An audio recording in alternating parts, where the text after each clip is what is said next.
All right, we're going to keep reading The King's Equal.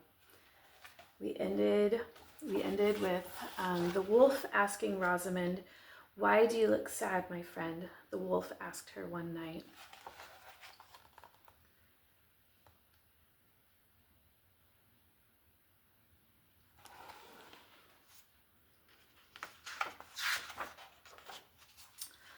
"I am anxious about my father," Rosamond said.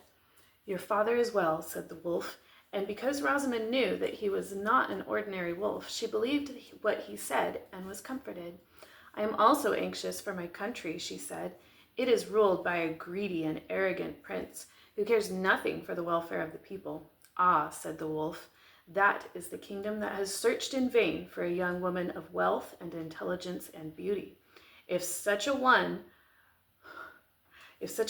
were to appear, the country might be saved." He turned his great solemn eyes on Rosamond. "Would you like to help your people?" the wolf asked. "If only I could," Rosamond answered. "But as you can see, I am neither very beautiful nor very clever, and I am so poor I would have starved, and my goats with me, if you had not come to our aid." "Look at my neck," the wolf said. Rosamond looked, and for the first time noticed that the wolf wore around his furry neck a thin circlet of gold. "Take my collar and put it upon your head," the wolf said, "and go down to the capital city. You will find there a wise counselor who serves the prince. Tell him that you are the princess he has been searching for." Rosamond laughed out loud. "I am no princess. You of all creatures should know that." But the wolf did not laugh. "On the very night that you were born, your mother lay dying. With her last words, she gave you a blessing. She said that you were to be a king's equal."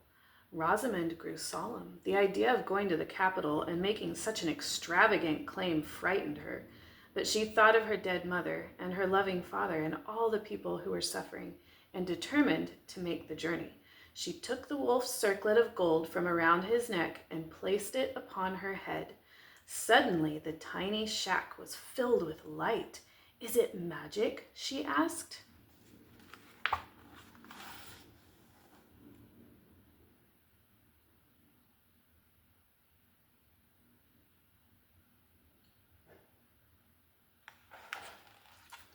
"The circlet of a friend is always magic," the wolf answered. "Now go," he said. "I will never forget you," Rosamond said. "Nor I you," replied the wolf. "Yet when you go into the world of people, do not say that you have met me. They will not understand our friendship." Thus it was that Rosamond kissed the goats, bowed solemnly to her friend the wolf, and made her way down the winter mountain to the capital. Chapter 4. The last day of the year had arrived. The counselors, who had lived the past 12 months in fear, were now resigned to their fate. They spent the final hours with their families, comforting their weeping wives and embracing their sad-faced children. At an hour before midnight, the wisest of the counselors rose from the family table, bathed, and dressed himself in the finest robes that he owned.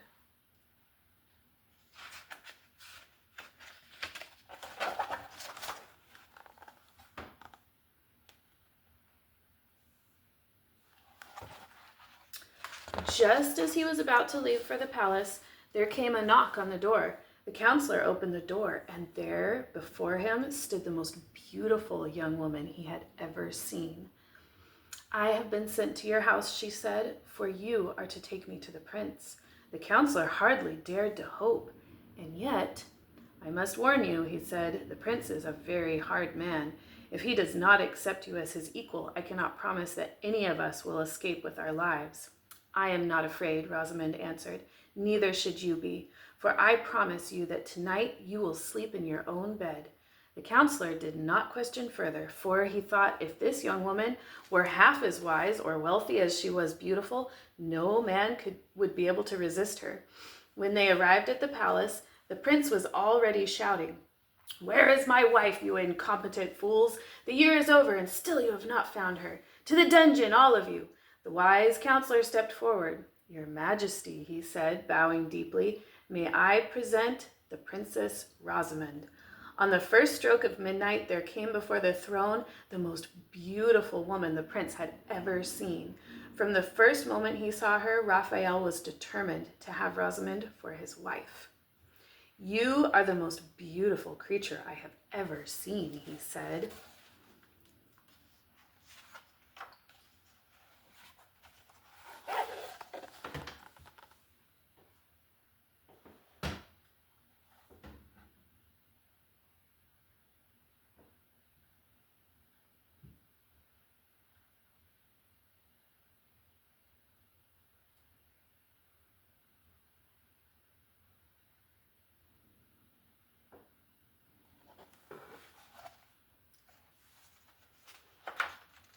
"If you say so, my lord," Rosamond said humbly.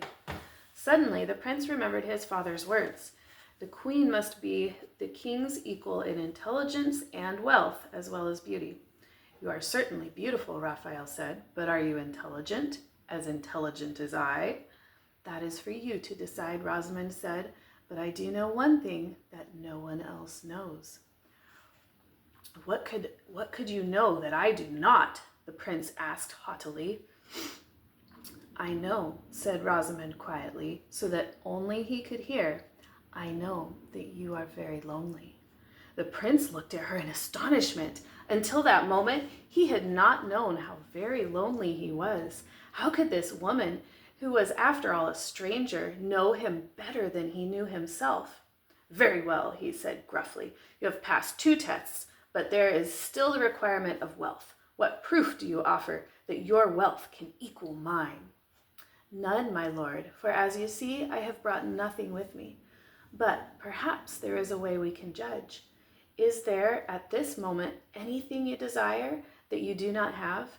When he heard her question, the prince's brain whirled with thoughts of vast lands and sailing ships and diamonds, and above all, his father's crown. "Of course," he said angrily.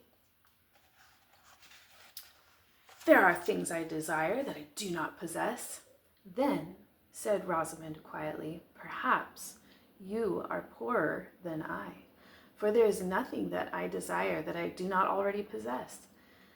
"The king's equal," shouted the wisest of the counselors. "She is found!" And all the counselors shouted, "Hooray for the king's equal!" Raphael was pleased, for at that moment the thing he desired most was for Rosamond to be his wife. He held out his hand to her. "It is decided," he said. "According to the ancient law and my father's blessing, you shall be queen of the realm and my wife." But Rosamond did not take his hand. "I shall be glad to be queen of the realm," she said, "but I'm afraid I cannot be your wife, because by your own admission, you have declared that I am the most beautiful creature you have ever seen, that I have knowledge you do not possess, and that although I have everything I desire, there are many things that you desire that are not yours. By your own words, my lord, you have declared me more than equal to you." Raphael was furious, but he knew that his own foolishness had been his undoing. Now that she seemed unattainable, he desired her more than ever. "What must I do, then, to win you for my wife?" he cried out. "I am not sure," said Rosamond, "but perhaps there is a way. Up in the mountain pasture, there is an old goat herd's shack and 3 goats. You must go and live there and take care of the goats for 1 year. At the end of the year, you must return to the palace, bringing all 3 goats with you alive and well. If in that time you have become in every way my equal, then you and I will be married and rule the realm together as king and queen." Thus it was that Rosamond sent for her father to live with her in the palace, while Raphael set out for the mountain to live a year with the goats. Chapter 5.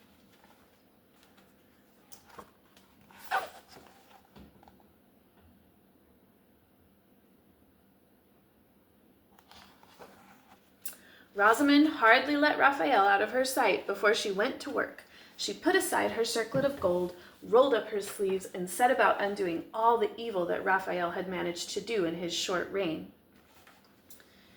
The realm had never known such a cheerful, industrious, and kind ruler, It was a year of good weather and bountiful crops. The children returned to school, and everyone had plenty to spare. In the meantime, Raphael had reached the mountain pasture. The old goat and her 2 kids greeted him with joyful bleats, which turned into mournful wails when they realized Raphael had brought them nothing to eat. Moreover, they smelled, as goats tend to, so Raphael kicked them out of the shack into the cold, where they stood outside the door, calling out even more piteously. The prince ignored their cries as he searched the shack for something to put in his own empty stomach. At last, he found the grain jar, and because he didn't know how to grind wheat into flour to bake bread, he began to chew on the hard grains. Suddenly, he heard a shriek from the snowy pasture. It sounded as though one creature were being killed by another. Raphael was terrified. Suppose some ferocious beast were to attack him on this forsaken mountain. No one would hear his cries for help. He cursed Rosamond for sending him to this wild place. But then, remembering that he must bring back all 3 goats alive and well to the palace at the end of the year, he grabbed a staff and rushed out of the shack. There in the snow stood a large wolf, with one of the small goats in his powerful jaws. "Stop!" Raphael shouted, waving the staff. "That's my goat! Leave it alone and get out of here!"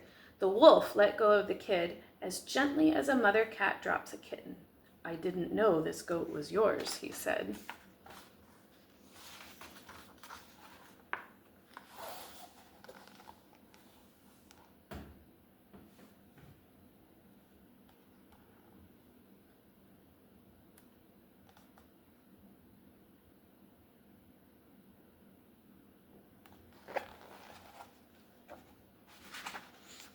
Now Raphael had never heard any animal, much less a wild beast, speak before, and he trembled from his wig to his boot tips.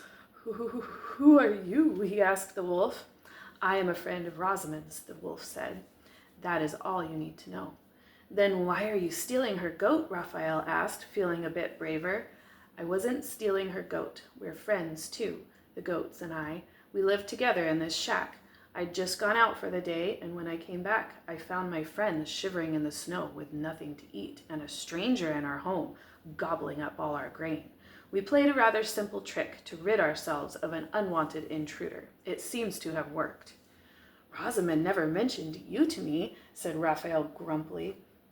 "No," said the wolf, "she wouldn't have." He turned to the goats. "Now that the foolish knave is out of the shack," he said, "let's go inside and see if he's left us anything to eat."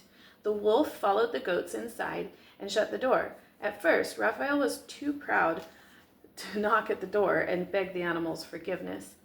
As day turned into night and the wind came up and howled across the mountain pasture, Raphael could no longer afford pride. He had to humble himself or freeze to death. "Please, sir," he begged, "it's terribly cold out here. I may even freeze to death. May I come in?" "Of course you may come in," said the wolf. "Actually, we need your help. Paws and hooves are no good for making fires and grinding flour and baking bread." "I'm sorry," Raphael said. "I don't know how to make a fire or grind flour or bake bread." "Oh well, never mind," said the wolf. "Just do what I tell you and we'll manage." That is how things went for Raphael. The wolf taught him all the things Rosamond had known how to do, to make a fire, to grind flour, to bake bread. And when spring and summer came, to gather roots and berries and wild grain, and to dry grass for the coming winter.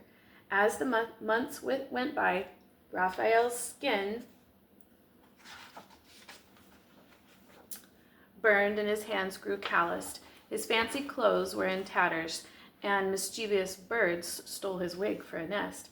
The young goats taught him how to dance around the fire at night, and the wolf taught him all the songs that Rosamond used to sing and told him tales of ancient times.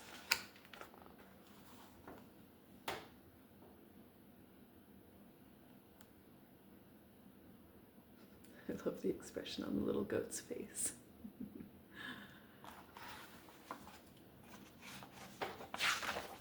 Chapter 6. One such night, Raphael looked at the wolf's strong eyes, bright with firelight, and whispered a question. "Who are you?" "I am the wolf," the great beast answered, "and someday I shall prove to be your friend." For the first time in his life, Raphael was happy, for he had friends. Yet never a day went by that he didn't think of Rosamond, the rich, the wise, the beautiful Rosamond, and long to have her for his wife. At last, the time came when the days grew cold and short, and snow lay once more upon the ground. "It is time," said the wolf one night, "time for you and the goats to go down to the palace." Raphael trembled when he heard these words, for as much as he longed to see Rosamond, he was afraid to face her. What would she think of him? Then he remembered that the wise wolf, who had taught him everything, was her friend as well. "Come with us, my friend," Raphael begged the wolf. The wolf shook his head. "I belong to these mountains," he said, "but give my love to the beautiful Rosamond. Remind her of her mother's blessing, and tell her that her wisdom and kindness have not gone unrewarded." On the last day of the year, Raphael made his way down the winter mountain and entered the gates of the palace, followed by 3 thin goats. He knew that he looked like a goat herd, so he did not present himself at the great front door, but went around to the kitchen. Inside, he could hear a woman singing one of the songs that the wolf had taught him. He listened for a few minutes, gathering his courage. Then he pushed open the heavy door. Rosamond was standing before the stove, her sleeves rolled up and her face pink from the heat. "Ah, Raphael," she exclaimed. "Has a year gone by so quickly?" "I've brought your goats," Raphael said. "Yes," Rosamond said, thinking of the magical night when she had first met Raphael. Suddenly she put her hands on her hair. "Oh," she said, "I forgot my circlet." "You are even more beautiful than I remembered," he said softly. "No," laughed Rosamond. She said, "Not really, but perhaps you have changed." "Yes," said Raphael, "the mountain has changed me. I found friends there." "A man who has friends is truly rich," Rosamond said in a voice so low he did not hear.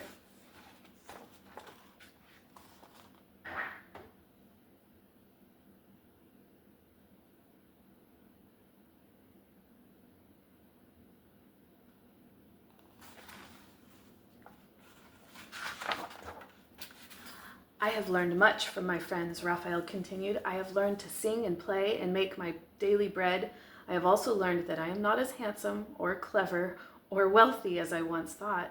Indeed, my gracious lady, I have nothing to offer you but these 3 goats, and they are yours already." Sadly, Raphael turned to leave. "I almost forgot," he said. "The wolf sends you his love." "Wait," she said, holding out her hand. "Don't go." That very night, Raphael and Rosamond were married and crowned king and queen, and they and all in the land lived happily together for many, many years. But every winter, just at the turning of the year, the king and queen and their children after them went up into the far mountains, where it was said that they visited an old friend.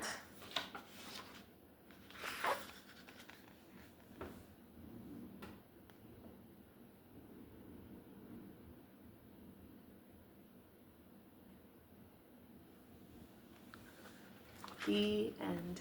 Thank you for reading with me. Mwah. I love you so much. I miss you. I'll talk to you later. We'll read another book soon, okay?